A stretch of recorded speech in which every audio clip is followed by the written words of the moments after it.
natin yung overlay point PNG sa 1280 by 800. Kabit na natin yung 4 pins. Simula sa camera papuntang laptop. Tapos pag on natin, siguraduhin mo muna natin ilagay sa TV. Kadalasan kami either manual pero kadalasan TV o yung shutter speed niya. On natin yung camera, hintayin nating mabasa. Ngayon, pag nabasa na ito ng computer, run na natin yung program.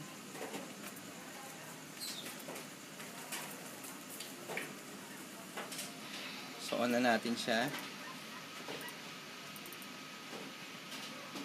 Ayun, lumabas na yung mga value. Siguro din nating parating yung click nating camera tas parating naka-auto reconnect para pag mawala yung signal, automatic magko-connect siya. Ang TV natin, settings ng TV, hindi na tayo hindi na tayo magsiset sa camera dito na mismo sa program ng camera. Ang TV natin naglalaro sa 140 or 1/50. Kasi pag ginawa nating 1/30 yan, masyadong malinaw, tas nagbe-blurred pag konting galaw. Ang ISO naman natin, 1600 hanggang 2000.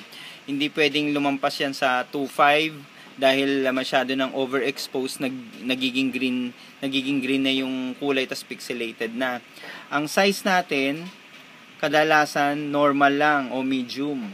Dahil ang ipiprint out lang natin yan, 6x4 inches. Ang white balance, automatic kami kadalasan. Pero kapag sa labas, ang outdoor ang event, sunlight. Kapag naman indoor, lalo na pag may mga warm light, ilalagay natin siya sa fluorescent o tungsten. Pero para makasiguro tayo, simulan muna natin sa automatic. Tapos, punta na tayo sa file.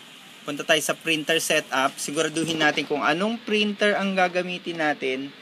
Doon natin isa-set tulad ng gagamitin ko sa LP 810. Tapos landscape. Press OK. And then punta tayo sa file. Photo booth settings. Ang photo booth settings natin, manual natin itatype. Number of images, 4. Delay before taking each photo, usually 12 to 13 seconds kami. Pero pag nagte-test shot, 5 muna. Tapos, ang seconds to preview, instead na 4, 2 seconds lang para makita agad natin yung output. Itong height of live view images, 500 yan pag netbook. Pero kapag laptop na, 550 to 600.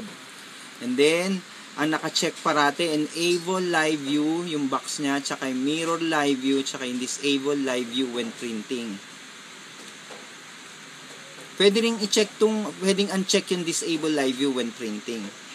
Ngayon yung start option, parating naka-left click anywhere to start para pag kinlik natin sa left button ng mouse, mag-start na siyang mag-countdown. Tapos ang output natin, pag magte-testing pa lang tayo, dapat JPEG. Pero pag ready na tayo for printing, ilagay natin print and save JPEG copy para after ng 4 shots, maipiprint out agad. Tapos, yung photo booth images, i-click natin 3 dot, dapat nakalagay siya sa Drive C, Program Files, Breezes, photo booth images, tas 1280 by 800. Tas press OK. And then, tong output, gawin muna natin JPEG, Tapos, yung sukat na kinuha natin kanina, dito to sa custom layout, i-check natin. Tapos, press natin yung settings. And then, input na natin yung mga nakuha nating sukat doon sa 4 na box. For example, na-input na natin yan. Pwede nating i-preview. Makikita natin kung tama yung sukat. Tapos, pag na-preview na natin, press natin yung OK.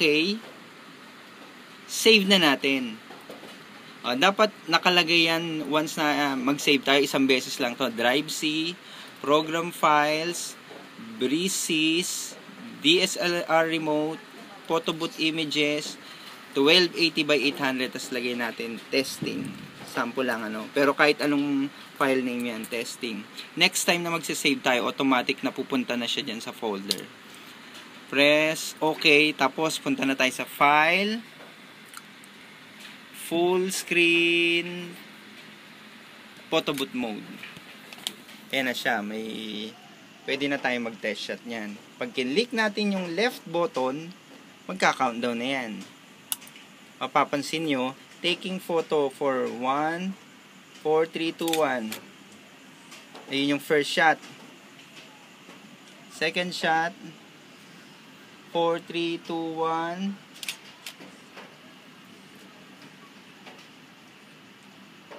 Third shots. And then last.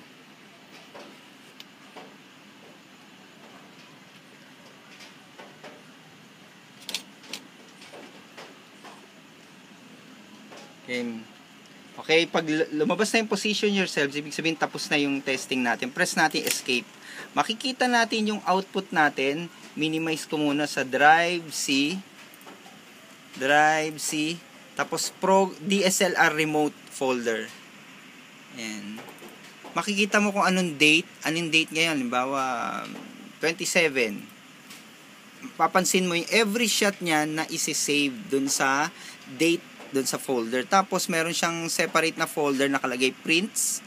Pag inopen natin yan, mapapansin natin, ito yung